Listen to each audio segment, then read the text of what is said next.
Welcome to the Jungian Anthology Podcast, analytical psychology seminars from the C.G. Jung Institute of Chicago. Today we have an extra-long seminar, Walking the Way of Individuation with Ken James, Ph.D.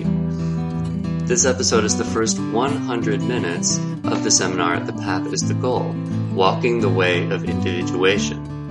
Any regular subscribers to this podcast by now know that we've been on hiatus for about 3 months. I didn't make an announcement beforehand. We're always busy in the spring because we have our Founders Day Symposium, and there's always a lot to do leading up to that. And after that, we started doing some work on our website, and we're doing a whole remodel, so that's also been what I've been working on, and I haven't had time to make a podcast. But here it is. So thank you for your patience, and I hope you enjoyed today's seminar. Jung called individuation the method by which a person becomes a separate unity or whole. In Jungian psychology, individuation has sometimes been called the goal of the analytic process. This terminology can be misleading since individuation is not a product, but a process by which we are engaged throughout our lives. The mysterious process of individuation is the focus of this course. Engaging lecture and reflections on Jung's collected works provide an understanding of the nature of individuation as well as ways to enhance and foster that process. It was recorded in 1997. Ken James, Ph.D., is Director of Student Services at the Laboratory School, University of Chicago. His areas of expertise include dream work and psychoanalysis, archetypal dimensions of analytic practice, divination and synchronicity, hypnosis as a therapeutic medium, and eye movement desensitization and reprocessing. He has done postdoctoral work in music therapy and theology, and uses these disciplines to inform his work as a Jungian analyst. For more information about him, visit soulworkcenter.org. We also have links to the complete series in the show notes as well as to other seminars by Ken James. And now here's the lecture.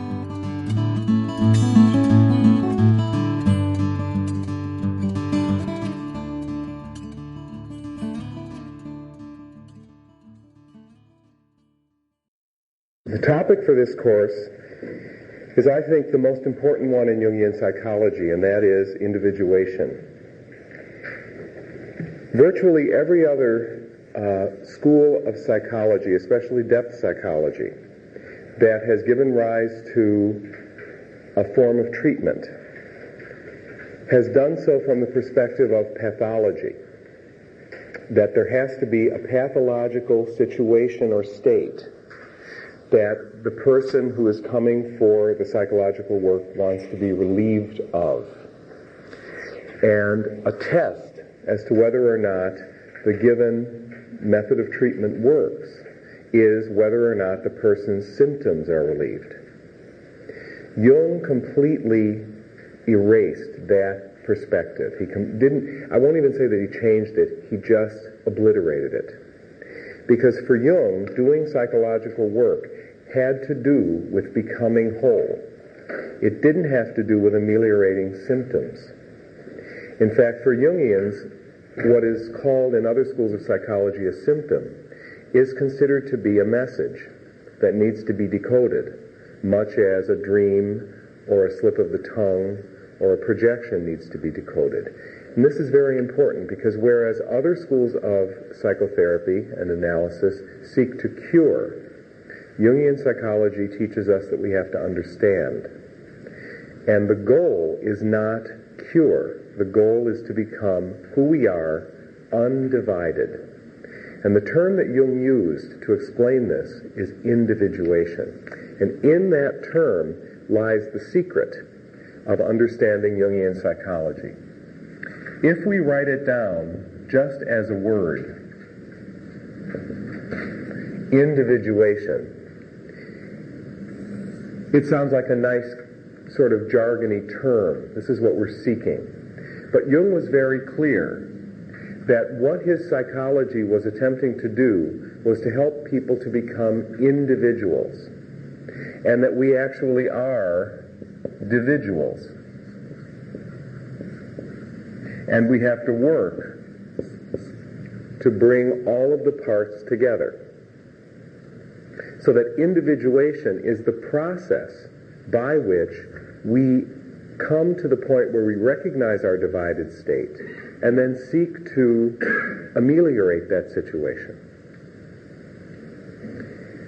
Jung never taught, and there is no orthodox Jungian teaching, that when you finish a course of psychotherapy or working on yourself for a finite amount of time, that you are then an individual and you're done.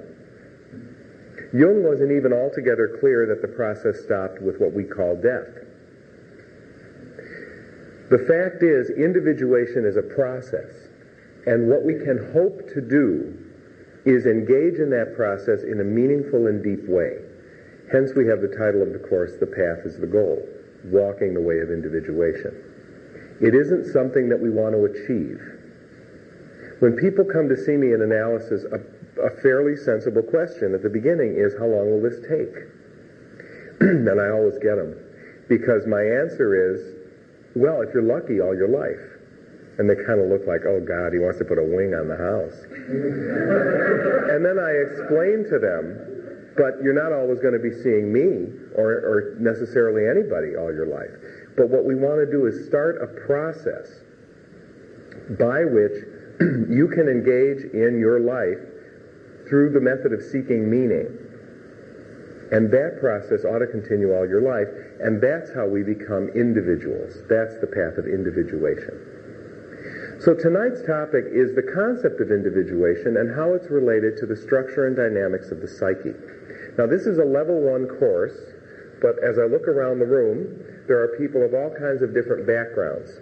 So I would hope that we would all help one another, because when we have people of different in different positions of understanding, some of the work that we're doing might seem elementary, and for other people it might seem a little bit too rapid. I want you to be sure that you can feel free to ask if I say something that's unclear, or if you know something that might help amplify something that I'm saying from your own studies of Jung. Please feel free to share it with the group, because that way we can form a group and maybe participate together in our own individuation. One of the dangers about being a human being is that we have the illusion of being unified. I have a single body, so far as my sensory organs can tell me. I have a name, and pretty much, except for nicknames or variations on it, everybody calls me by my name. And there's a lot, I live in one place, and I kind of do the same thing day in and day out, and there's people who know me, and I relate to them. And all of this contributes to the illusion that we actually are a single person. We're one person. Because everybody seems to relate to us that way. The fact is, my relationship to my life is more like episodes in a TV show than it is one continuous line. I drop in, like every Tuesday night at 6:30. And get the latest installment, and then I'm gone. And that happens a lot, and that happens to all of us. And in fact, we are quite satisfied imagining that we are only one person, an individual, when actually we're a lot of things, all rolled into one.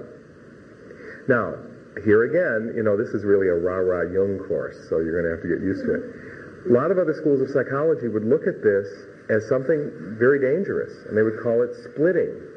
And they would say, this is a very risky thing to be admitting, because you're admitting that in fact you're multiple. There's all kinds of things in you running around. And this is precisely what Jung would say, that in fact we are. And the reason we are isn't because somehow we failed, but it is constitutive to the structure and dynamics of psyche as experienced.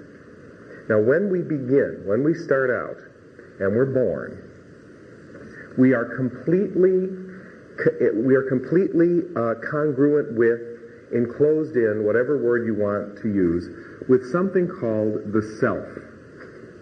And that self with a big S. I have to be careful how I say that. The big S self, not the big some other word, S-E, big S self. And the self completely, there are jokes occasionally, and it is a test, Whoever laughs. Okay. The self is never referred to in Jungian theory as myself or yourself or herself or him. It's always the self. And at the level of the self, all of us are connected. This is a particularly controversial aspect of Jung's theory, but it's there. And the existence of the self in the human personality is, like individuation, a constitutive and distinctive difference between Jungian psychology and any other school of psychology. And it's considered by some schools of psychology to be an embarrassment that Jung would be so bold as to say this. Because, God forbid, this gets us into the realm of mysticism and spirituality. And of course, we all know, if we're good Freudians, that that's simply a sublimation and has no reality. Jung did not believe that, however. Now, in the process of living, the infant, this is a state of infancy now, so I'll use green. In the process of being an infant, once we are born, all of the needs that were taken care of even before we knew we had needs, when we were in the womb, now become something of a problem, don't they? Because I feel hunger. I feel temperature change. I hear noises unbuffered by fluid and the body of my mother. All of these things create a situation on the infant that lead to a certain level of stress. And the infant is brought to the point of de-integration.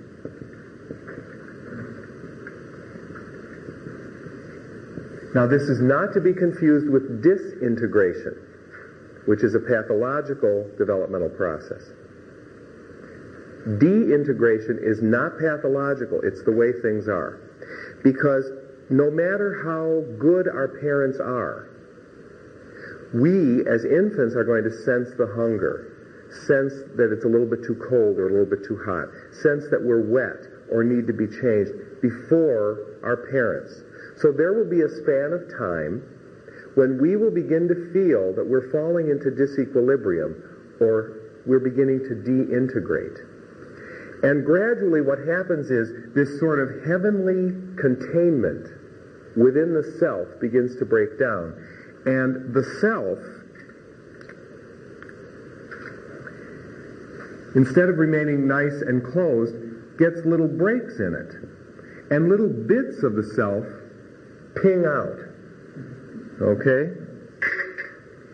And these are called de-integrates of the self. So, these are the de-integrates of the self. Now, everybody has to go through this. So there'll be little bits of the self popping out for various reasons, okay?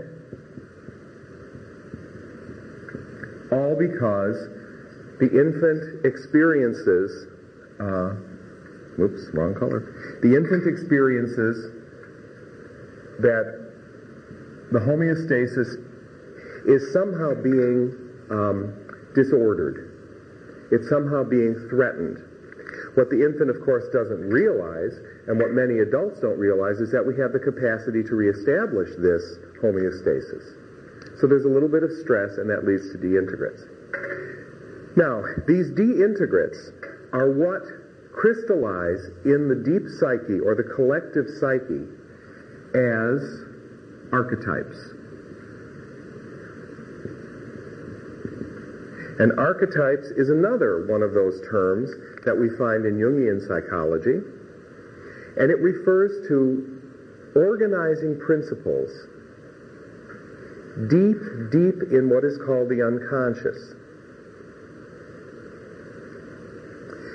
The archetypes take many forms and have many images, and every mythic system and every religion that we have knowledge of is an attempt to express a particular understanding of the archetypes. but they are only archetypal images. The archetypes themselves are much deeper and cannot be imaged. And these archetypes, or deintegrates of the self, become part of our hard wiring. And what they do is they allow us to organize the world in a certain way that is more or less congruent with the way everybody organizes the world. I say more or less because obviously this is a dynamic process, and the deintegrates are not necessarily going to be identical from person to person. Now, some of these deintegrates, some of these archetypes have names, like the Great Mother.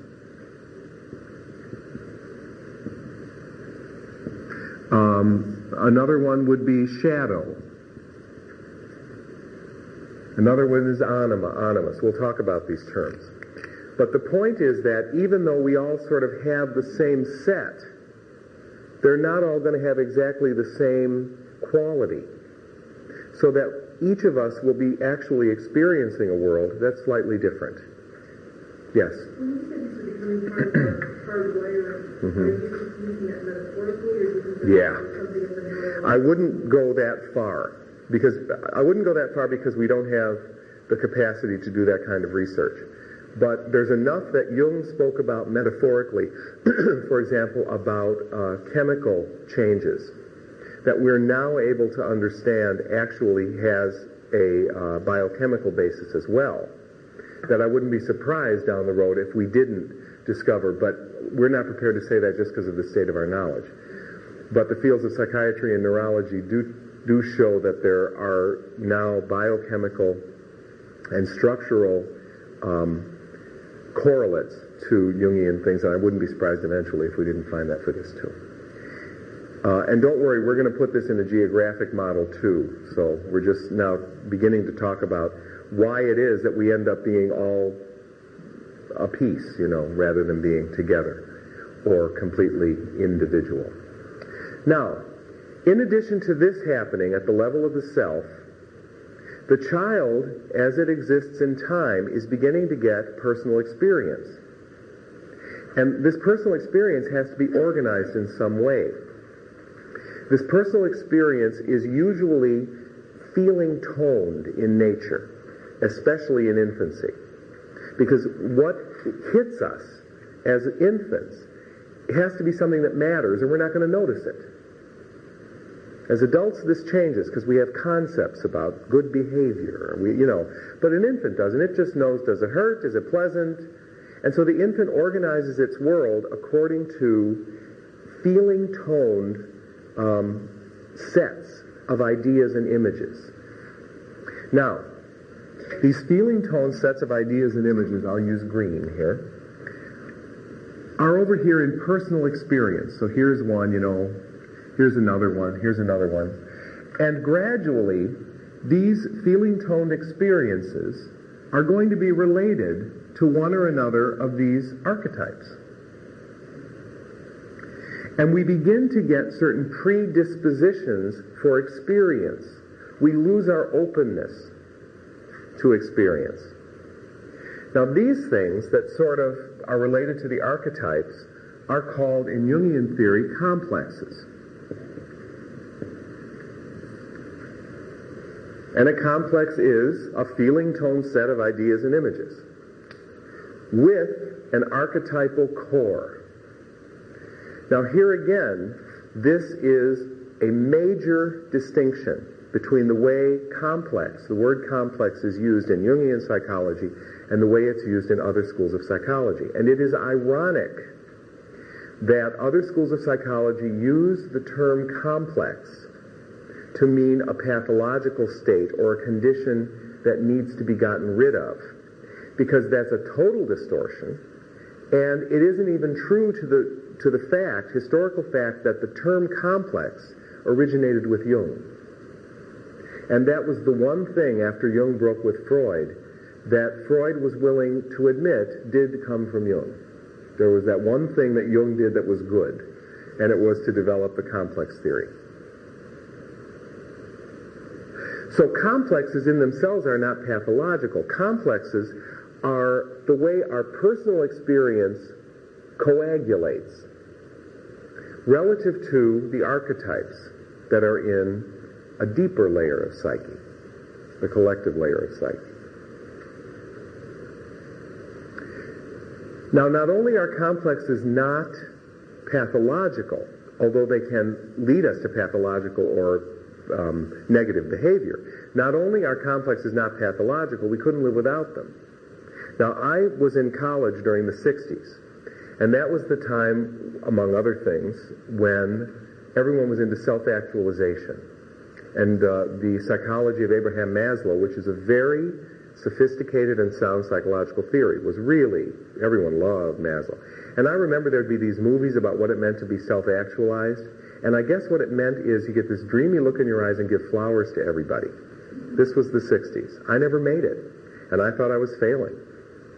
Because, you know, there were these bliss queens and bliss kings walking around, and I'm just trying to put my socks on. Well, what I discovered when I discovered Jung was that that really would be a shame. If we would be so psychologically whole, whatever that means, that we would lose even our complexes. We would become like hands without fingerprints. You're not able to pick things up. There's no distinctiveness to it. And I think we've learned over the past 30-some years that that really probably isn't the way we want to go. But that was an idea, and that contributed to the idea that if you have complexes, or if you project, you're projecting like that's bad. Yeah, I'm living. You know, I'll probably project even after I'm dead. So this in itself is not a problem that I'm projecting. Believing the projection is the problem, not the projection. Now, another reason why complexes are not in themselves pathological is this. After the self kind of spurts out all these deintegrates, there's still going to be something left. So there will be the self. We still have the big S self, which is the organizing principle of psyche. And there's a very important complex that forms out here that is the outpicturing of the deep self. And that complex is called the ego, which is the Latin word for I. The ego is the complex of consciousness. Whenever I say I know something, it's the ego talking.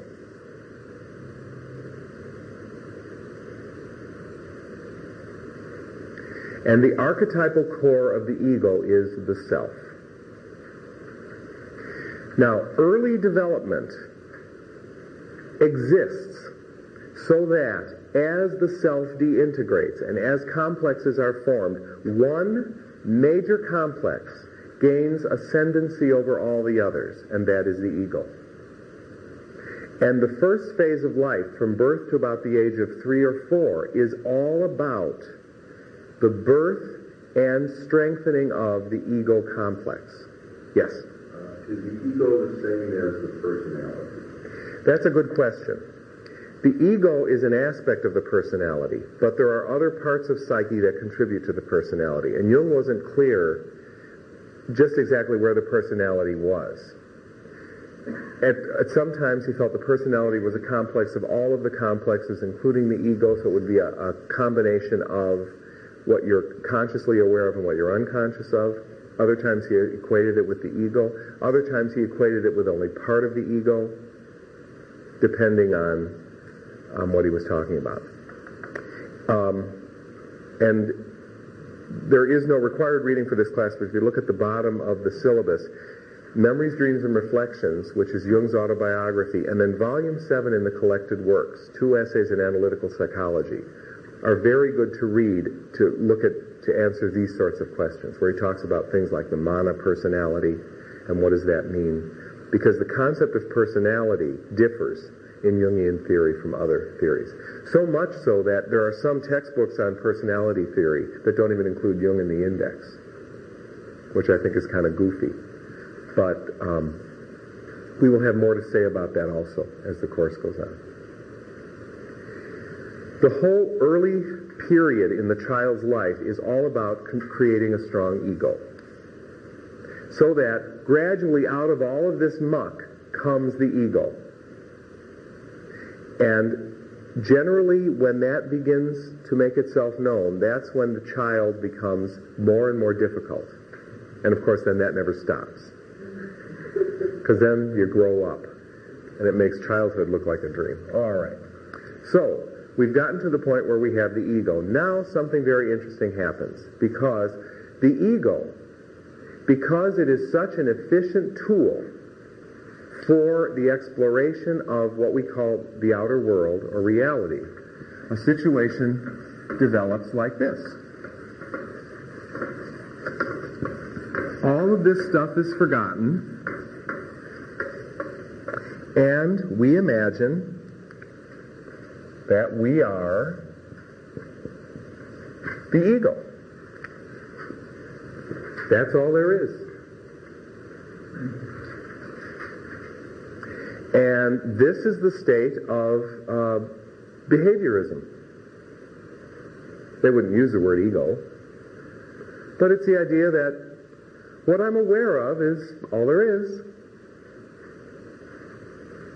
What I'm conscious of. The illusion, of course, is that the ego is constant. And Freud made a mistake. I called Jung Freud. Freud sort of fell into this error in a way, because in Freudian theory, the ego is a structural aspect of psyche. In Freudian theory, psyche breaks down into three parts: the ego, the id, and the superego. And the ego is a structural part of psyche, meaning it's a given that it will be there. In Jungian theory, this is not so. The ego is constructed. It's a complex. The ego has the illusion of unity. It has the illusion that it's all there is. When in fact, the ego comes and goes. Yes? What the developmental stages that people Piaget or whoever, certain things have to be met at certain stages? Piagetian theory is a theory of the coming of age of ego. That's what I'm Right. asking. Yes. Even though Piaget was well grounded in Jungian theory, and Piaget actually, his first analyst was Sabine Spielrein, who analyzed, among other things, with both Freud and Jung. So, history of Jungian theory is a rather interesting, if checkered, field. Same with, Erikson, not quite as much as Piaget, because Erikson was building on Freud. And in those theories, Piaget not so much, but Erikson certainly, there's a talk of strengthening of the ego and so on and so forth.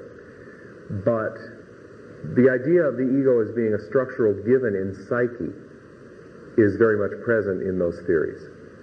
Well, if it looks like a piece of patchwork or another piece of road carving, sometimes you have the surface filled in because you've met your developmental stages. Right. And another time you wouldn't. And that is, in those theories, the translation of what in Jungian psychology we talk about when we say sometimes the ego just is not even there.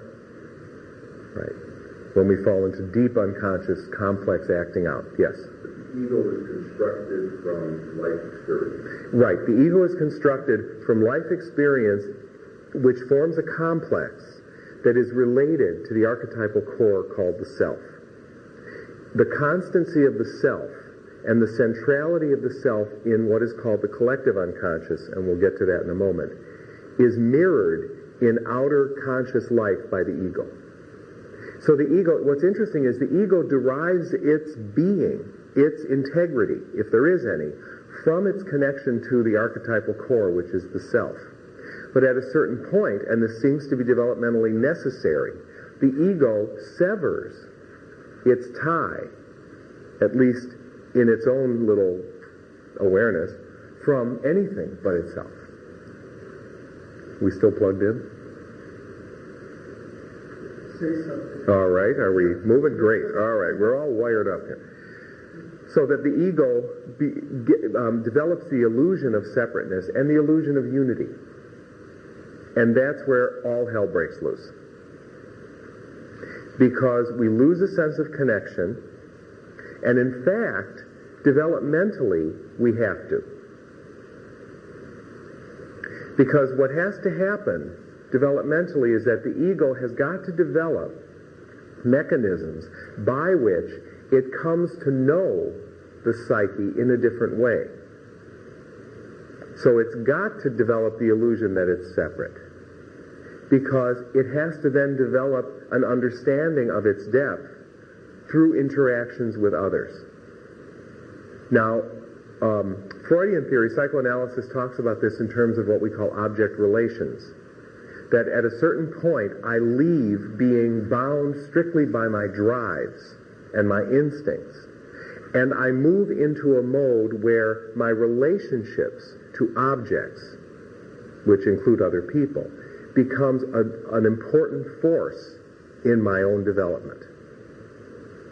Now, our relationship to objects in the world are full of what we call either defense mechanisms or problematic situations, because what the ego will do in an attempt to come to understand itself, this is a weird thing, is it will engage in things like projections, displacement. These are all defensive mechanisms of the ego, ways that the ego defends against things, but in so doing actually puts itself in touch with things about which it has convinced itself doesn't exist. So the ego's floating around here thinking, I'm all there is, but you're kind of a nasty person, and I got angry at you, but you're too powerful, so I'll hit you later. That's displacement. The ego also is what witnesses dreams. Now, we dream all the time, even when we're awake, so-called. But the dreams we have at night are pretty constant. They're a physiological phenomenon. But the dreams we bring into waking life are brought there through an aspect of the ego. Because anything we're conscious of has to be about the ego. So dreams are something else that connect with the ego. Parapraxis, which is slips of the tongue, calling your mother-in-law Medea instead of Mary, might be an example of a parapraxis. And there are other mechanisms. Now, here again, these mechanisms, which are evidence of our individual state, because if we were truly unified with our core, these things wouldn't be possible. But as evidence of our individual state, not our individual state, we engage in all sorts of games like this. And we do it because psyche wants to be known. And if we have made the decision to think we're all ego and there's nothing else, then psyche will have to do something to make itself known. And human beings being what they are, psyche will have to create problems, because human beings tend not to notice anything else. Yes? Why is it that we have to discover these times? What is it that's motivating the ego to separate from its core? That's a mysterious fact. It seems to be part of the human condition. It's mirrored in the writings of mystics. It's mirrored in various schools of psychology. It seems that we have to separate from the self and develop a false sense of autonomy so that we can willingly reunite. So that's what Marie-Louise von Franz would say is a just so story. We have to. We might imagine it would be better if we didn't, but I think if we didn't, something would be lost. And maybe after this class, I don't know how familiar you are with Jungian theory, but Jung addressed this issue of why does this have to happen through a consideration of the book of Job. And he wrote a paper called Answer to Job, which is it's a paper, but it's actually the size of a book. And among other things, one of his conclusions is that the divine, which in psychological terms would be the deep part of psyche, needs our individual experience as much as we need the divine. So that in fact, through my life, through your life, through everyone's life, the deep collective unconscious becomes changed, augmented, modified, enriched. And so because of that, there seems to be this inborn need to do this. Various other schools say very similar things about what human life is about. We have to create vibrations that feed the moon, for example. Might be one way of looking at it in some esoteric teachings. But the fact is, Jung is very clear that the life of the ego, the human life, my conscious life, has a purpose. Not just to do good for others, that's important, but it actually enriches the collective unconscious from which it springs. Yes? Is the psychological approach is the divine equivalent to self-reliance? Yeah, I'm going to answer your question this way. Jung probably believed that the self, capital S self, was what in a religious framework would be called God or the divine. But he was always very clear that he was a psychologist, not a theologian.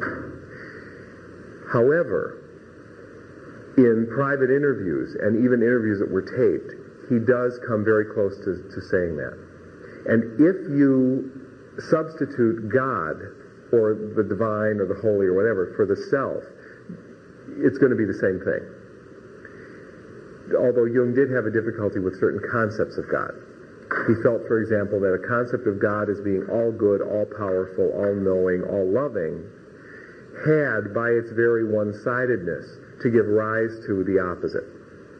Because if God is too light, then you're forced to postulate darkness as some other principle. And Jung felt that led to a great deal of difficulty. But you're not going to be far wrong if you make that link up. Now, the truth of the matter is that the ego really doesn't just exist by itself. But we usually have to experience a certain amount of suffering before we're willing to admit that. We sure do. We really, suffering. We should have a course in suffering. It gives rise to wisdom. The wisdom tradition in Scripture is the result of suffering, not the result of pleasure. You don't get wisdom at the height of Solomon's reign. You get wisdom 5 generations into the exile in Babylon. Very important. I don't like it either. I mean, I might not like the rules by which we have to play, but, we're here. So kick the ball. Okay. Now, in the course of its development, if the ego isn't too defended, like most of Western psychology, I love being able to editorialize, and nobody yells. If I do this at the university, they get very upset. If the ego is willing at a certain point to say, "Ugh, this hurts. Something's not right here. If this is all it's about, I don't know whether this is worth it." Then the ego can develop a vision and an understanding and a relationship with all that it left behind and all that it came from. And what it looks like happens is this. At first, the ego comes face to face with a layer of the psyche that is called the unconscious. And the ego, of course, is the complex of consciousness. And it is a tremendous accomplishment when the complex of consciousness on which we depend for our very existence recognizes, by virtue of the fact that it is conscious, but there are other factors that seem to impinge on it, that there must be something not conscious called the unconscious. When that happened, when that breakthrough occurred in the study of the psyche, that was the beginning of an understanding of the human spirit. And that's where Jung went, that's where Freud went, that's where Adler went, even though obviously as a Jungian I'm speaking from one of those windows. The fact of the existence of the unconscious is the remarkable thing. Because when something as bound as the ego begins to admit the existence of that, we're already 90% on the way to wholeness. So, the ego kind of recognizes there must be some factor, some forces, something going on that I don't have any control over. I don't like it, but there seems to be this thing happening because I always fall into these behavior patterns, or I always get into trouble this way, or I'm married 6 times and I married the same person in 6 different bodies. What is going on here? And when that happens, the ego can begin to develop a relationship that is both enriching and frightening. It's going to be enriching because all of a sudden the ego is going to realize, I'm a lot more than I thought I was. Whew, there's a lot going on in me. But the ego is also going to be frightened because the ego will become relativized. Because all of a sudden, that complex of consciousness that wanted to feel that it ruled the world will have to start admitting, we're not the only ones here. And that's pretty scary. Because almost everybody else that's there is more powerful than the ego. Okay, now the unconscious is full of, as we spoke before, complexes. And everybody's got them. And complexes, as we spoke before, are based on personal experience. And the content of a complex, in large part, is composed of material, images, feelings, thoughts, that the ego at one time had awareness of, even if it's just a blip of an awareness. But then it got thrust down, to use this geographic metaphor, thrust down into the unconscious because the ego simply couldn't deal with it all. So that things that we think we've forgotten actually are just repressed because the ego can't continue to entertain awareness of that. So all of these complexes, this is complex 1, complex 2, complex 3, we can have an inferiority complex, we can have a mother complex. I hate to keep coming back to that, but that's the big one, To this day, I think my mother feels I've betrayed all motherhood by becoming an analyst. Because when I mentioned to her that that was what I wanted to be, she said, oh, sure, they teach everybody it's the mother's fault. Which in a way is true, because that is the first relationship, but that wasn't, of course, my motivation. Far from it.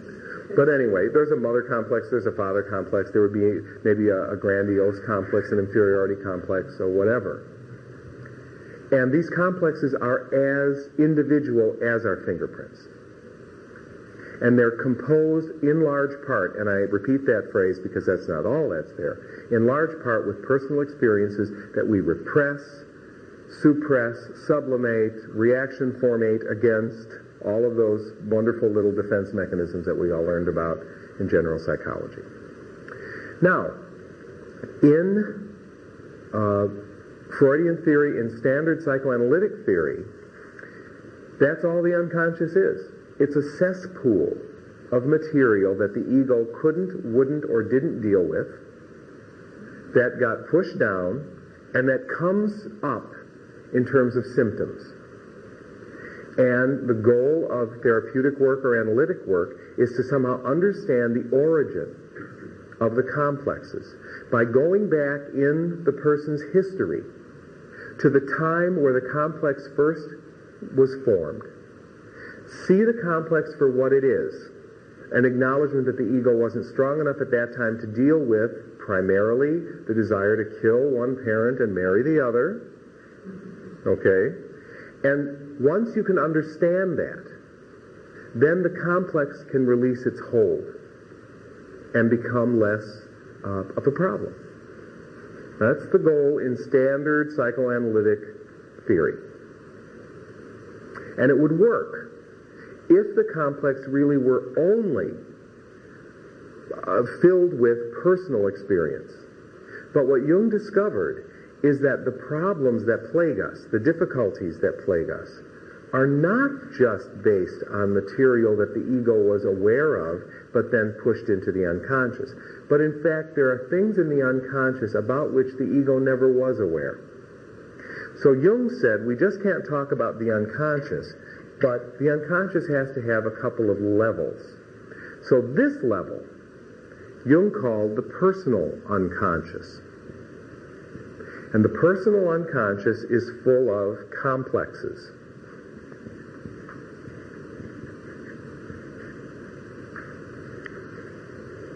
But underneath, and again, we're using a spatial model, there's no underneath necessarily, are all of these de-integrates of the self, all of the archetypes, and I'm going to use even a different shape for them so that there's no mistake. And the archetypes seem to be,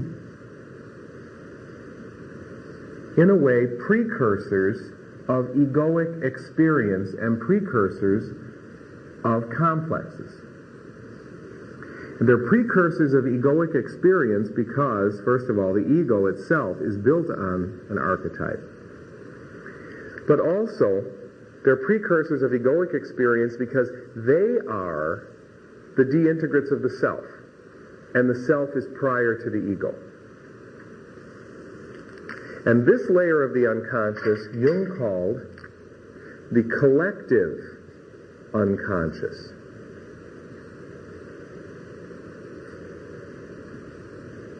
Now, my personal unconscious is, whoops, Jesus. How we doing? Okay. Take choreography classes.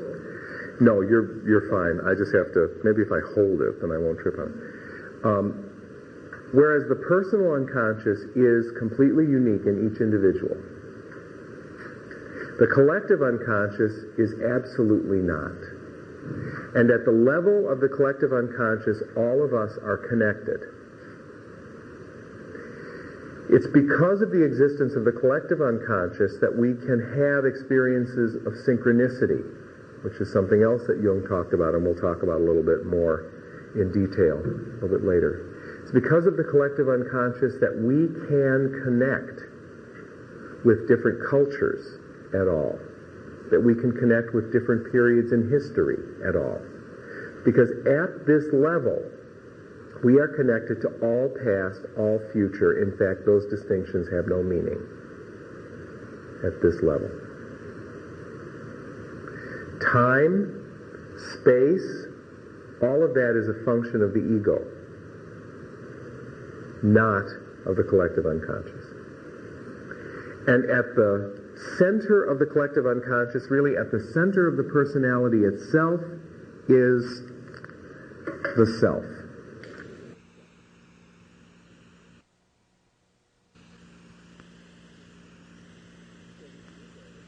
So the ego, you see, wants to be the center of the world. What it's really doing is unconsciously mirroring its archetypal core, which is the center. Yes. Oh, yes. Right. Right. Psyche would include all of this. Yeah. Yes. You're going to get to the paradox real quickly. If you trace Jung's writings on the self, you'll find that it ends up being as mysterious as Nicholas of Cusa, who said God is a circle whose center is everywhere and whose circumference is nowhere, or the other way around. But because what is posited of the self is so large, it's impossible to contain it. Because it both encloses all of our experience and is prior to all of our experience and is ulterior to all of our experience. The self is first cause, final cause, initial cause, material cause. I mean, no matter what system, Aristotelian, Platonic, whatever, the self has a place in it. And it's problematic from the point of view of Western psychology to have such a thing. Which is why no other school of psychology in the West even comes close. Jung first wrote about the self, and first used the word self, in a monograph that he wrote in 1926, which was a commentary on a Chinese alchemical text. Jung was very excited by the translation of this text called The Secret of the Golden Flower. And when Jung read it, he saw in it something that allowed him to understand something about the way the psyche worked that he had not found in his studies of psychiatry and psychology. And when he wrote the commentary on The Secret of the Golden Flower, and this is still available today, both the commentary and the work itself, that was the first time in print that he used the word self and spoke about the self. Yes? I'm sorry. That's okay. I'm going back a couple of steps before you throw in the personal encounter. Yeah. The ego was just there, and you said the ego gets to a point where it says, this is not all there is. Mm-hmm.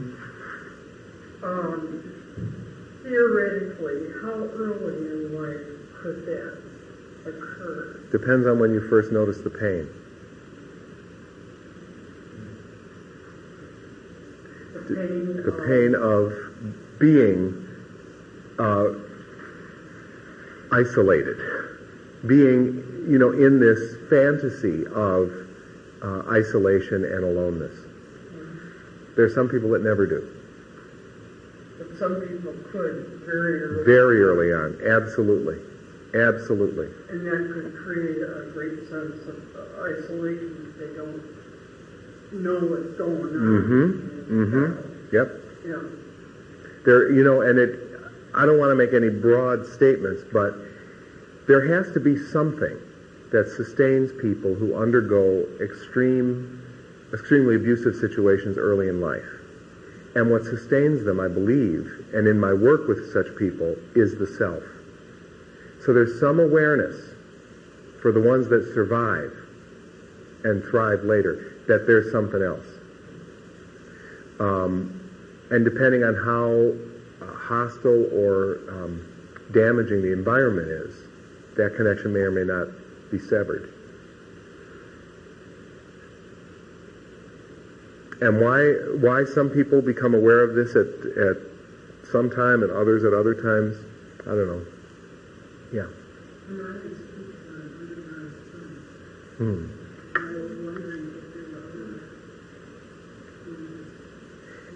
Every religious tradition has something that reflects this structure in some way.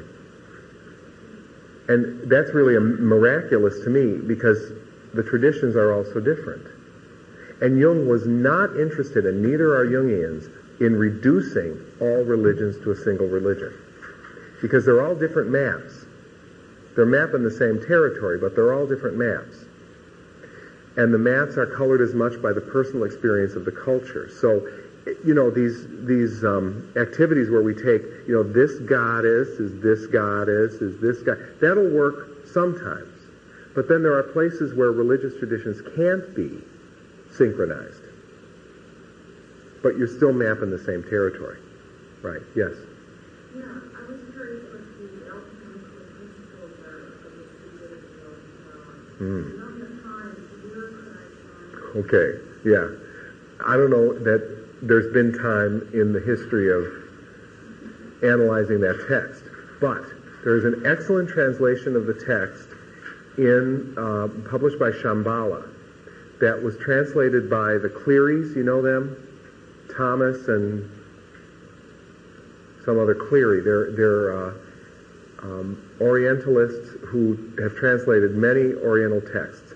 And they're so prolific that I wanted to think they were like 80. And recently I saw a picture. And I want to ask them, do you have your ID and does your mother know you're out? So they must be brilliant people. But they have a translation of The Secret of the Golden Flower, Shambhala Press. They should have it in the bookstore. And then Jung's commentary is in the collected works. And I would advise, if you want to read The Secret of the Golden Flower, to get the Cleary translation. Because the other translation is by either Wilbur or Baines, I can't remember. But it's an excellent translation for its time. but, our understanding has moved and it's a little ponderous. But it's about circulation of the light, and, there's pictures in there. It's, especially if you've studied any kind of mystical tradition from the West, you're going to be interested to see how resonant it is with those traditions. So here's the situation. We have all of this stuff going on. And the ego begins to say, what is this? Why, ow. This hurts. Why does this have to be like that? And the ego begins walking the path of individuation. Now, walking the path of individuation has nothing to do with erasing all of this and going back to a state where there's just ego. Neither does it have anything to do with erasing ego and just having a situation where it's only self. There are religious traditions that could go both ways. But that's not what Jung teaches. Jungian psychology is interested in awareness, understanding, and the development of meaning. Not about erasing anything. So when people say, well, I just want to be over with this complex so it never bothers me again. Okay, we can get you to the point maybe where it rarely bothers you, but we're never going to erase it. And if anybody tells you they can, run the other way. Because they can't. There might be some factor of healing within the psyche that could do that. But that isn't something that another person can promise you. But what we can promise is awareness. I remember when I was in my first analysis and there was a point where I was certainly becoming aware and things weren't real wonderful. And I remember saying to my analyst, I'm doing all this work, I'm not happy. And my analyst said, I never said anything about happy. We said conscious, not happy. And that was a big lesson for me. I didn't like it, but it was a good lesson. Because happy, what's happy? You can get happy in a bottle. But conscious is something else. And if you can get conscious, then you can stop a lethal event before it goes too far. Happy, sometimes you can't. So, what we can do is develop consciousness, and we begin to develop a relationship between the ego and all of the layers of the unconscious. Now, how do we do this? Yes? Could you be more explicit on what you mean by how we develop consciousness? Yeah. We develop consciousness by becoming aware of how unconscious we are. We develop consciousness by waking up, sometimes only for this little bit, to the fact that we have just been acting out of a complex. Right. We become conscious when we look in our date book and we say, oh, I'm meeting Joe for lunch today. I hate him. Who made this appointment? And we realize we made the appointment, but a different part of us made the appointment. It's just that now another part of us has to fulfill the appointment. And we don't want to do that. So, we reach the point where we want to start becoming conscious. We want to start moving along the pathway of individuation. So why don't we take a break? All right, now, the question is, how do we begin to walk the path of individuation? How do we begin to pull all of this together? Well, there are a couple of directions that we go. One is backwards, the other is inwards. And it involves the ego willingly developing a relationship to the products of the unconscious rather than trying to shun them. So that the ego develops a relationship to dreams, the ego develops a relationship to daydreams, all of the things that we're taught as good little girls and boys to ignore or not to trust. It develops a relationship to, as I said before, parapraxis, to projection, to displacement, to any type of somatizing. I'll explain what each of these means. To synchronicity. And all of these go toward relativizing the ego. This is a term that Jung used.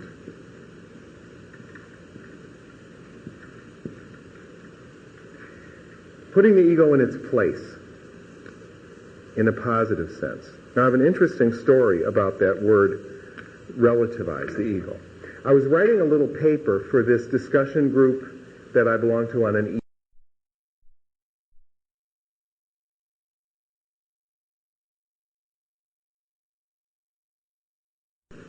Well, when the person was putting it together for publication, their spell check must have done something, and instead of relativize the ego, they wrote down revitalize, which is the same letters, only changed around. And I liked it.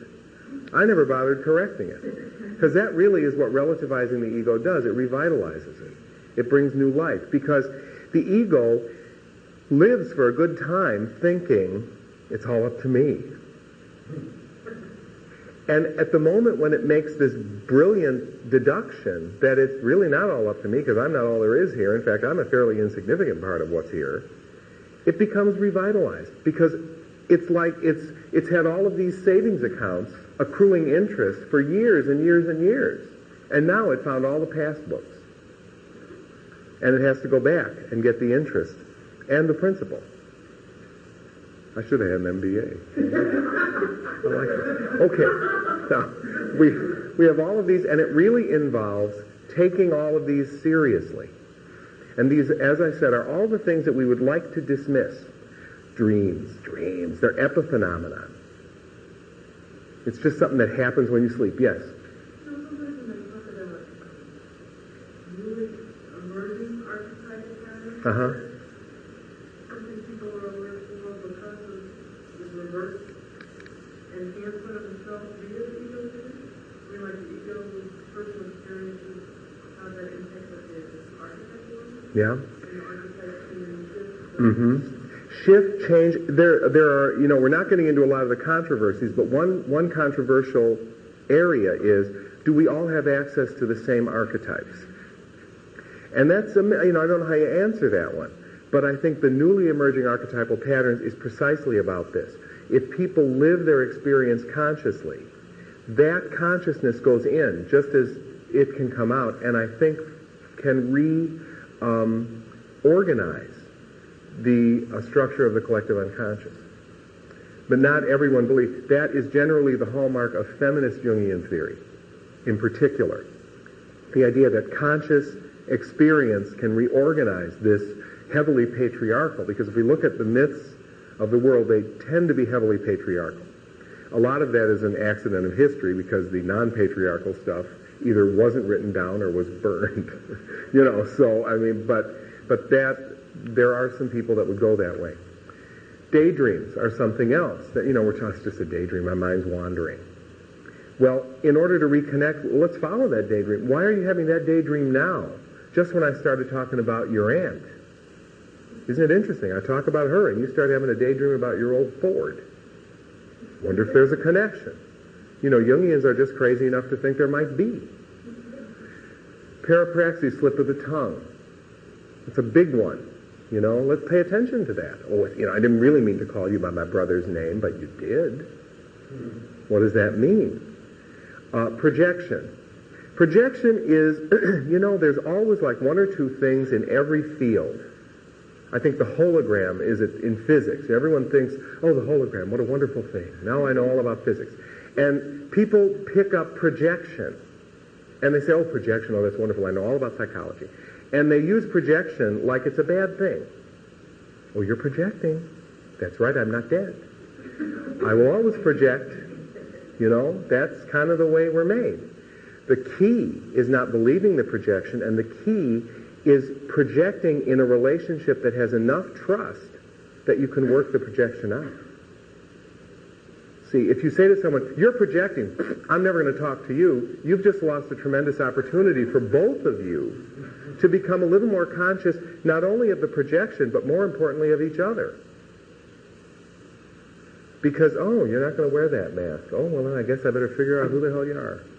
And we become, that's what intimacy is about. We get closer and closer to who the other person is through projecting and then taking them back, and projecting and taking them back. Yeah. Yeah, I had another interesting experience there because somebody projected something and said, what an interesting comment for you to make. And right away they said, what an interesting response for you to make. Like, you see what I'm saying? Mm-hmm. So that kind of left it closed to go in deeper. Right. Because it was tennis. Yeah, that's the basic, right. Verbal volleyball. Right. Right. So I guess that's giving the information right there, right? That's right. Yep. Don't keep going to a dry well. That's the information. But projection also is useful because what we project is going to be connected to complex material, and that's going to get us access to the collective unconscious as well. Displacement we talked about, I get angry at somebody, but they're too powerful, I can't really express it to them, so I go home and I kick the television set. That would be an example of displacement. Somatizing is when we put the unconscious material in our body and we develop an illness or we develop a pain. Now, I do not believe that we create every illness, because I don't know that we're that powerful. And I think that there's a tendency in some New Age materials to blame people for having an illness. I mean, SH happens, huh? It's not always that I'm doing something. However, everything that does happen, I feel, can disclose meaning to us. And that's a little bit different. So that's where somatizing is important. If, I don't know, I'm trying to think. I have a knee, my right knee, it's a mess.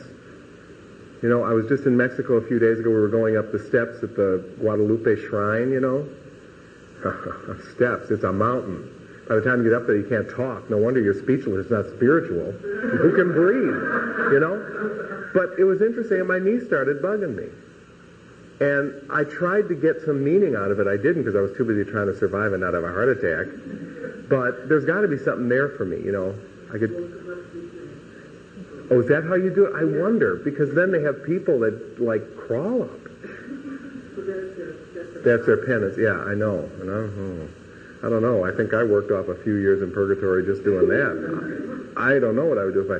But somatizing, so I could, even though I might not want to say, I've caused this to be, I can get some meaning out of it maybe. At times when it hurts, I might go in and ask myself, what is this? What might be going on? What images come up? We'll talk about that when we do active imagination.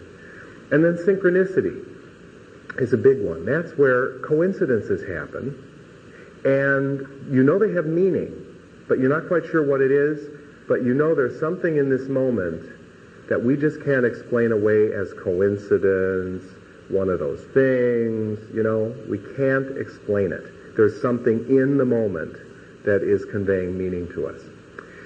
There's a book out called The Celestine Prophecy. Maybe some of you have read it. A group of Jungians who wouldn't have read it. But what I think is interesting about that book is there's nothing in it I think that's new, but it's taken everything by storm, because I think it gives some voice to it. I don't think it's a particularly well-written book, but it says things I think people need to hear, and I think that's the importance of that book. And a big thing that it hits, of course, is synchronicity. The idea that in the moment there is something that we have to discern. And by becoming sensitive to that, we wake up in the moment and become able to take from the moment much more than we would if we just sort of breezed through as though the moment didn't matter. Okay, now what do we do with all this stuff? Well, what happens is the ego becomes aware of these things, and it begins to ask, okay, what is giving rise to these things? And the ego begins first to investigate the complexes. Or another way to say it is, what part of you is giving you that dream? What part of you is making you make that slip of the tongue? What part of you is giving you that body symptom? And we begin to ask by going first back in our history to try to discover, when have you ever felt that way before? You had a dream where you were meeting somebody and you were afraid to meet them, but you knew you had to, Have you ever had that feeling before? What was that like? And we begin to go back into history and do what Jung called a reductive analysis. And this is very Freudian. Let's seek the cause in our own lifetime of these complexes. What set them up? Why are you afraid of snakes? Why don't you like being in small, dark rooms? Why do you insist on second-guessing yourself every time you know you're right? All of those kind of troublesome things. Let's go back. And sometimes this work can be very painful, surprisingly so, because you have a dream that you think means nothing. And then somebody says, well, just kind of tell me what it was like in that dream when you walked into that white room. Boom. And you get flooded with affect and a memory that you never really knew that you had before, but the dream was an entry into it. That aspect of any kind of inner work connects us to the complexes for the goal of understanding them, getting meaning, and making it less likely that the complex will take over and cause you to act out of something other than your conscious ego, which happens all the time anyway. I mean, don't anybody ever think that you will ever get to the point where this won't be a problem. But what happens is you begin to make hay on it faster. But then, I wish that, after so many years, then you wouldn't have to. But the complexes are there. But what happens, you see, is the complexes, when they become powerful, the ego's here going, hello, I'm the ego, how you doing? But the ego does things. It gets hungry, it gets tired, it wants to do other things, it gets distracted. And the complex starts, someone's over there that reminds me of my Aunt Lucy, and I know what she used to do to me. And the ego gets punched out of the way, and for a while the complex takes over. It's kind of like, negative channeling. Da, da, da, da, da, da, da, and it gets you in trouble. And then the complex spent, goes back, and the ego goes, hi, why is everyone angry? What did I do? You misunderstand me. And what the ego doesn't realize is it's been out.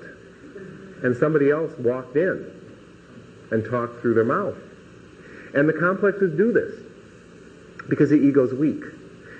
But as the ego begins to admit, boy, there's a lot going on here, I better be very vigilant, then the ego becomes less likely to be out so long. So the ego might get caught. You might get caught in a complex. You might go, you did what? Wait, okay, look. I'm really angry. I know it's probably not just about this, okay, but I just can't talk about it. So what happens is you fall into complex, but the ego comes back and can make reparations sooner. Now, you're not going to come back and go, aha, I know. But you'll begin to realize, something's happening here that's way out of proportion to what really is going on. And I have to take responsibility for it. And that's the beginning of consciousness. Because what you're saying is, yeah, I'm not always home, but when I come back and things are messy, I come back earlier and start cleaning sooner. And then things don't have to fall into disarray quite so quickly. Now, we begin to work on complexes in the personal unconscious, and that gets us somewhere. But there's a certain point where you have to ask, is this all there is? Because why these complexes? Why are they so powerful? I mean, surely if I go through one more time the story about how my mother left me locked in the backyard next door and wouldn't let me out because she didn't want me to play anymore, I will vomit. And I'm not getting anywhere. Well, then we have to look at what lies beneath that at the level of the myth, at the level of the collective unconscious. So this is where, remember I said first we work in one direction going back, and then we work another direction going deep. And the going deep is where we take these very same bits of material, but instead of just stopping at the complex, we then say, and this complex is related to what? Archetype. And this complex is related to what? And we begin to develop an understanding of how, and sometimes a couple of complexes can be related to the same, but we begin to develop an understanding of the archetypal ground of our suffering.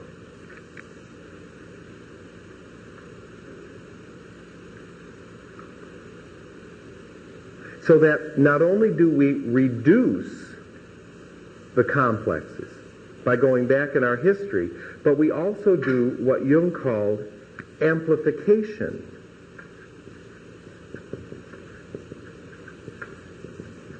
And amplification is where we take an experience, a memory, a complex discharge, and we try to find a mythological, religious, archetypal, collective mirror for that experience.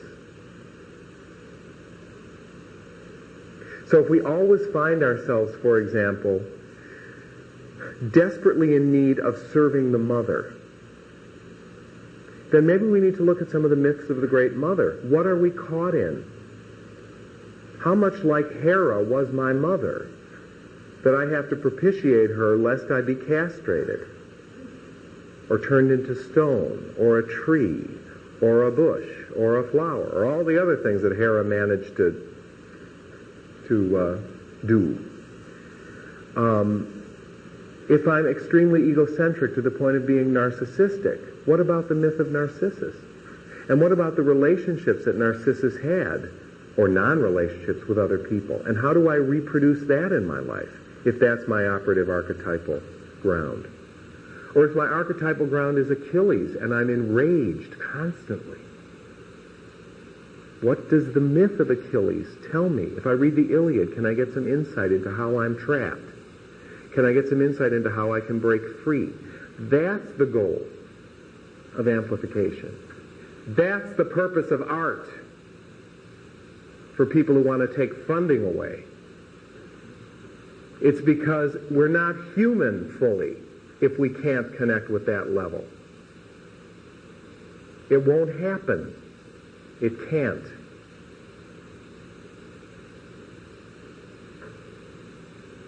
And you can go the other way, too. You could say, if I want to change my life, I'm going to read some myths. I'm going to see if there's not another way I can live. That's the foundation of any religion, isn't it? We go back to our stories, the origin of us. And then I try to embody that origin in how I live and how I relate. So that we can work going this way, too. And disempower the complexes because we find something bigger or something greater or something that will allow our personal memories to accrete in a different way. What if I wasn't always the bad boy? What if I could think of myself as the prodigal son, which means I can come back and I can be loved again? Oh, that can change it. That can change my history. By getting another context from this level, I can rewrite it. Not changing the events, but changing the spin. There was another hand, yeah. I was wondering where the soul fits in. That's a good question. And also, the second part would be, what about the maturity of the soul in terms of its awareness? Yeah. Jung, about the last part, Jung didn't speak directly. But the first part, the question of what is soul and what is spirit in Jung, has been debated, written about. It would appear that soul is the experience of the embodied spirit, which I suppose helps a little on a good day. But I just said it and I thought, yeah, and that means what, James? But you seem satisfied. I'm going to go with it. But this is an area where we get involved in some of the murky aspects of Jung's theory for this reason. Jung was a product of his times, as are we all. And one of the aspects of Jungian theory that is heavily criticized now is the very strong relationships, very strong characterizations that Jung gives to masculine and feminine. That's one of the problems with the theory of the anima and the animus, which we'll also talk about as the class goes on. Jung was very, there's certain qualities that are feminine, certain qualities that are masculine, and we don't believe that anymore. At least not as strongly as he did. And one of the things was he wrote in some places that spirit is masculine and soul is the feminine aspect of that. And right, it's building from that, exactly. But what happened is there was a tendency in Jung's writings to concretize that in a way that many of us are uncomfortable with now. So that's why the question of soul and spirit is a problematic one now. It wasn't necessarily problematic for Jung because he wrote from a tradition that was very comfortable assigning gender roles to those. We're less comfortable. So that's why it's a problem. But in terms of the age of the soul, I don't think Jung said anything directly. Certainly not in his writings, although he talked about a certain perspicacity of soul, a certain quality of perceptiveness, but I think he would probably relate that more to his typological theory than to any idea of an old soul. Yeah. I think he discussed it, as a possible explanation because it is an archetypal interpretation of experience, but he never came down hard one way or the other. He spent so much of his life fighting his Christian roots, and especially his father complex, that as embodied, his father was a minister that had lost his faith. All of this is in Memories, Dreams, and Reflections, which is why it's good to read that, because you realize Jung was writing a theory to save his life. That was why he did his work. But Jung was very connected. There was a tendency in Jung to be heavily Christian, even though he tried to break out of that. And at one time he did say it's impossible for someone truly to change their religion. What they can do is get other perspectives. But a complete change he felt was very difficult, if not impossible. And that also is a product of his time because there was the East and the West, and it was very different then. But I don't want to lose my train of thought, short though the train may be. Soul, spirit. It's not there yet. Yeah. Where's shadow? Shadow's down here. Yeah. All of those will... I'm sorry, where's what? Myths, thank you, right. That myths can help us amplify what's going on down here. I would say if I had to say where's soul, where's spirit, I would do something like this, which is a big cop-out, but I want to include the whole thing. Mm-hmm.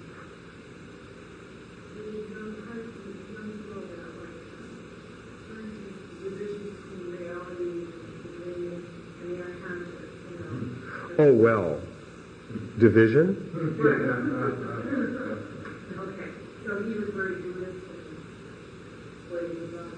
Or Buddhists are very Jungian. Right. Yeah. Okay, a complex is feeling comes.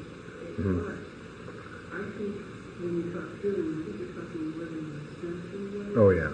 Or is it the projection that it is more than one sense? In other words, music, right. The official definition of a complex is a feeling-tone set of ideas and images. So it can be both cognitive, imagistic, right and left brain, all that. And the feeling tone is not so much emotional as it's the quality that binds it. Yeah, it's that quality. Although non-sensate people can have complexes, obviously. You can really, I think you can walk into a pattern of time and family that. That's right. That's very true.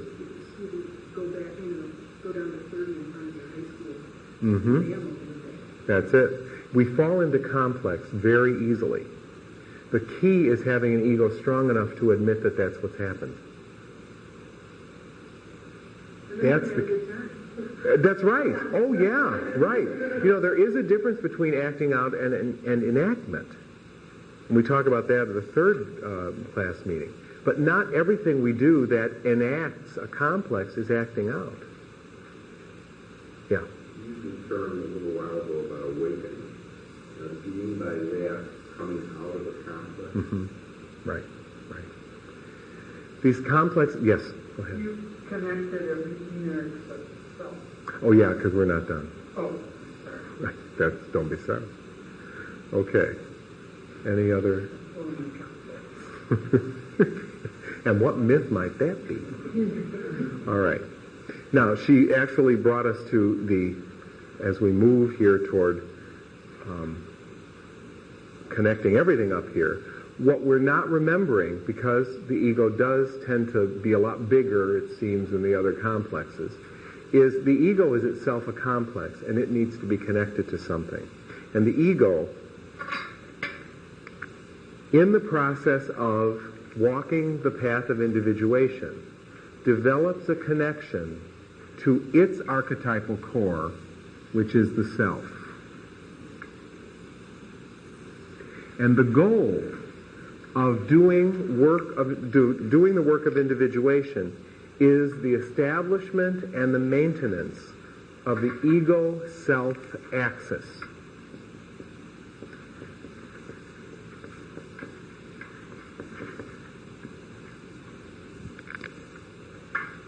The goal of Jungian work is the establishment and maintenance of the ego-self axis. That's the ultimate relativization of the ego, and also the ultimate revitalization. Because the ego once again reconnects with its source, but does so consciously. See, when we're born, the ego is engulfed in the source, isn't it? The ego, it doesn't even exist. All there is source. And then the ego breaks free, as do all the other deintegrates of the self, and sort of thrusts itself on the forefront of everything. I'm going to run it now. I'm the ego. And when I establish my ego, I imagine I have an identity. I have unity. I am an individual. And all I am is a cork floating on the ocean, going, I'm all there is, I'm all there is, I'm all there is. And sooner or later you get wet. The unconscious comes up, and you realize what's going on. And then the ego has the opportunity to cease being isolated, to cease this illusion that it is, in fact, a unity. And it begins to realize how it's a broken bit that has the potential for reuniting. And that's what all of the work is about, is establishing and maintaining. Now that's important, because it isn't a once and for all thing. When you reconnect the ego to the self through the ego-self axis, it's not like, whew, that's done, let's go have a beer. There's constant work that needs to be done to maintain that connection. And there are times when, you've all felt it, the ego wants to act as though, damn it, there weren't anything but me. We've all felt that, right? Some religions would call that sin. In analytical psychology, we just call that acting out of a complex. We really have no use for sin. What we have a use for is consciousness. But it's the same deal. It's when you act as though you were not part of the whole. When you act as though all there is the ego, then you get in trouble. Mm-hmm. But let's say some babies come from Yes. So death comes so you get knocked out of the glass with a car accident or something like that. But it's very hard then to do the reconnection. It's sort of floating. Or you get thrust so deeply into it that it isn't a matter of developing the connection as it is redeveloping a sense of separateness. See, relationship, yeah, you get the dynamic. Relationship is what we want, not merger and not total separateness, but relationship.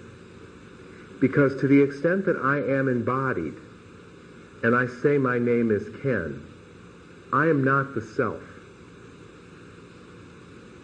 But when I start to think I'm all there is, I'm in big trouble.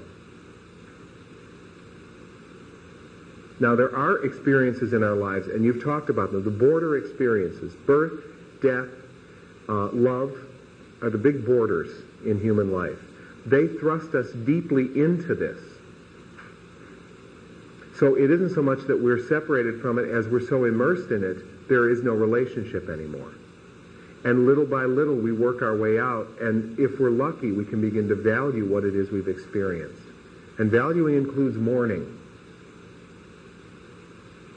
Because mourning, in a sense, is valuing an experience and, giving it its true value, telling it its true worth. The true worth of this loss is such that I must mourn, that I must grieve. And that's as important as rejoicing. But it involves a relationship, not an immersion. And everyone in here, because if you live longer than 5 minutes, you experience profound loss. Everyone in here has experienced a profound loss. And don't you remember how maybe 2 or 3 years down the road after that loss, it could wash over you like it was just yesterday, and sometimes you feel more about it than at the time it actually happened? Because what happens when a severe loss happens is you're thrust so deeply into the material that there is no experiencing of it. There's only a being in it. But with the distance of time, which is a function of the ego, you begin to gain that distance, and then in the relationship to it, it hits you. And that really has more to do with making this connection and living it than anything else. What about other egos in relationship to others? Right. Let's see if we can't put that, because of course there's me, there's you, there's those guys over there. And what we try to do, of course, is connect this way. But what we also have to realize is there's a lot of other connections going on, which leads me to another famous Jungian diagram, which, if my media would do it, well, I can erase this now, right? Just so pretty, but I'll erase it. Okay, because that question is very important, because it shows how little there is to this thing that we have called privacy. Privacy is really an invention of the ego, and it's a fantasy, but it's an invention of the ego so that we can get up out of bed in the morning and go to work. Because if we really felt fully the truth about privacy, or the lack of it, we'd all be so embarrassed we'd want to crawl under a rock. At least the ego would.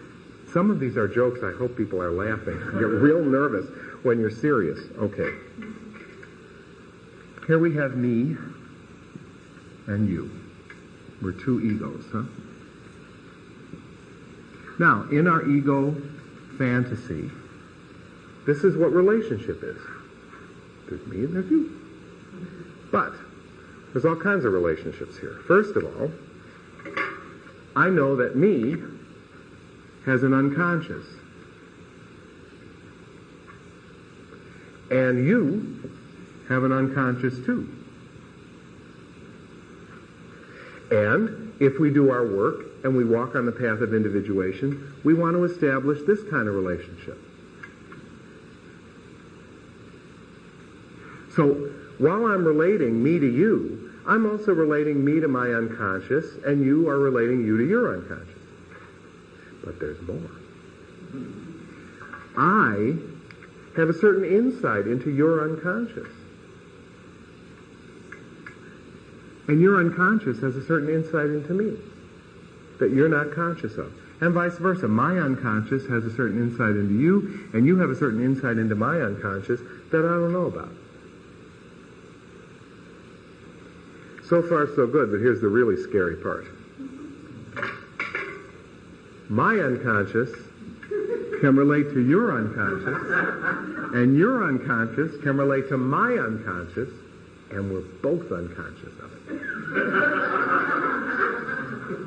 And that's the one we don't like, because that's the one that says we're all connected at some level all the time. And when you suffer, I suffer. And when you thrive, I thrive.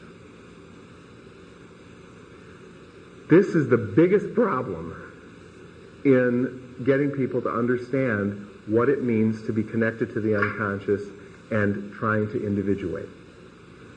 Because what it means is we have to recognize that we connect with people in ways that we don't even know. And in ways that they don't even know. And at that level, we're at a very dangerous place when we start talking about mine and yours. You know, and you know those, you're all psychologically astute. Now, is this my stuff or your stuff? If you could figure that one out, Ani, you'd be God. You know, don't even start that. Yes? When I was young, pretty much felt the only way my understanding was to go down and bring up. I'm thinking of all the various forms of meditation across different traditions. We take something as simple as the TM experiment when they went to Washington and everybody lowered the level of crime. Does Jung have other thoughts about clearing the conscious and exactly what clearing is? I don't know that he ever talked about clearing, although he did, especially, I made an allusion earlier to Jung was preoccupied with certain things, at least up to Freud's death. Freud's death, because Freud really took a great deal of Jung's father complex through projection. Jung projected it onto Freud. And there really is a marked contrast in Jung's writings prior to Freud's death. And I always get this wrong. Freud died in either 37 or 39. I know it's an odd-numbered year toward the end of the 30s, whichever one it is. After Freud's death, Jung began to publish his writings on alchemy. Prior to that, I think Jung was still very, very invested in letting Freud know, I'm just as good as you. Maybe, although Jung would, at that point, his own school of psychology had taken, was doing fine. But I think there still was this, I still want to be part of the fold. I still need to prove that what I'm doing is part of psychoanalysis. With Freud's death, he was released a little bit from that. And he starts writing about alchemy. And what he believed about the alchemists was that through projection into the material that they used, they were attempting to, he didn't use the word, but cleanse their souls. They were attempting to make gold from lead, basically, which I think would be the alchemical translation of clearing the soul, or clearing the psyche. So that Jung did talk about that, and talk about the importance of being in the fire. But also, I think this level came in because, in fact, this diagram, Jung developed as a result of his study of a certain set of alchemical plates called the Rosarium Philosophorum, the Rosary of the Philosophers, which were pictures that depicted stages in the archetype, stages in the alchemical work. And Jung saw in these pictures a mirror of what happens in analytic work. And in that article, which is called Psychology of the Unconscious, or Psychology of the Transference, Jung comes up with this diagram as an attempt to understand the dynamics. So for him, this connection was part of the fact that when you work alchemically, you really are at the mercy of the material. And there's things going on at that level that we're completely unaware of, we the alchemists. And sometimes it's a botched job and you have to go back and do it again. And that would be more at this level, I think. Which also gets back to your issue about, there's a whole non-human realm that we have to respect because it has life too. And it has the rules that it plays by. Yes? Well, how much people like happily, they're working with these fantasy guys like Conan and they're trying stuff down the way. The sorcerers who are going through and getting the whole thing. Right. Some people holding their below while other people. Right. Do you think that's part of what these questions are like? I think that all of these are different mythic translations of the same truth, yeah. And I want to emphasize, I don't mean that in a reductive way. I think that it is important that we select a mythic structure to follow. Jung was very clear about this. He did it in terms of religion. But he felt that if people could re-embrace or embrace anew a religious tradition that was meaningful for them, the work of individuation went along much more smoothly. Because religious traditions give us containers that we otherwise are forced to make ourselves. But that would also be true of any mythic. So it isn't that I say, well, they're all sort of mapping the same territory, so you don't need them at all. Quite the opposite. Because they're all mapping the same territory, you need either once and for all or at various points of your life to hook up with mythic or religious traditions that name your experience and contain it so that you can further the role of, or the activity of individuation. Yes? But you have to be very careful with that, and you can join the heaven's gate. Yes, that's right, you can. By looking into something. This work is risky. Yeah. Absolutely. It's risky. Things. Right. I And don't want to say that. no, you're saying it. But also living as though this dimension didn't exist is lethal and off base too. And I mean no disrespect, I think it's very sad that those people died.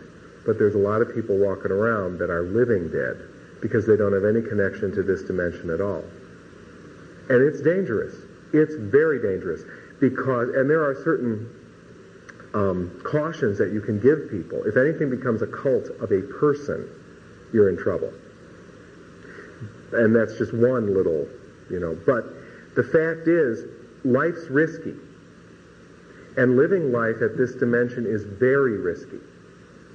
But most people, when they embrace looking at things from the point of view of individuation, have realized the other way is even riskier. Because the emptiness that faces you, if you think this is all there is, unless you're Peggy Lee and can make a lot of money on that song, you have got to get something else going for you.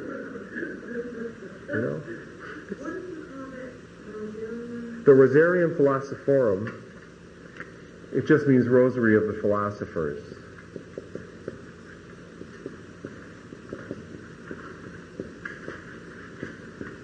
Which is a series of 20 pictures. See, in the Middle Ages, although the alchemists were very learned and could read, they had helpers who couldn't, because not everybody was literate. And so a lot of the secrets were recorded in the form of pictures. And the Rosarium is a series of 20 pictures that outlines the alchemical work of transformation. And Jung took the... Yeah, it is. Well, it is, but that's what it is, right? Because that's what lead into gold is about. Yeah. But the Rosarium, Jung took the first 10 pictures plus an 11th one from the second set of 10 and used them to explain stages in analytic work. And this diagram first came out of Jung's attempt to explain what happens in the transference, which is just a special example of projection.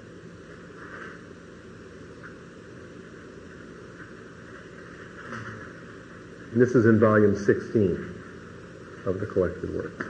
It's a chapter in volume 6. Well, it's a chunk of volume 16. I just want to go back to what you said was the goal of the Jungian work, the establishment and maintenance of self-access. Right. In your experience through Jungian work, are there people who have been able to do that? Sure. To establish and maintain it, yes. Which would mean to have a kind of self-awareness in every moment. No. Not in every moment. No. I misunderstood you. There are people who establish and maintain it, but it's not constant. It can't be. So we keep drifting off. That's right. Sleep. Exactly. Right. Right. And that, I think, is also an honest aspect of Jung's theory, that he really never anywhere made the statement that you do this and once and for all it's done. And I think that's very true. Is that consciousness essentially the moment when you have an insight? Yeah. It's a moment when you're fully present in the moment. And you don't need a lot to make you want more. That's the key. Because those moments of awakening they sort of store energy almost. And they give you a taste for it.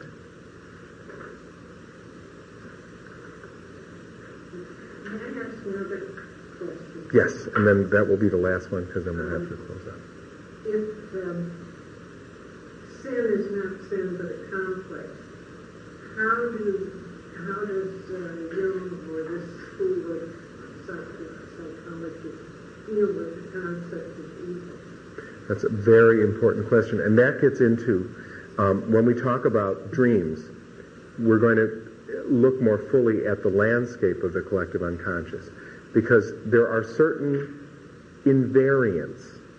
No one has ever fully mapped the archetypes, but there are certain invariants in psyche.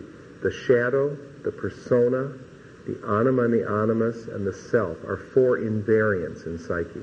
And the question of evil is connected with the question of the shadow, which is composed of all of those qualities of being that, although I could embody them, I have chosen not to, make wrong, and then tend to project on someone else. And then I usually have to fight that person because I can't bear the existence of those so-called evil elements. But then there's another layer that is ontic evil, that goes beneath the layer of the shadow. Right. And that's been a problematic in Jungian theory. Ontic evil. Evil just in itself. Not ontic, O-N-T-I-C. It's like primal evil. Right. And that's more problematic in Jungian theory. But there have been some studies on that we can talk about. Okay, let's call it a night. I'll see you next week, same time.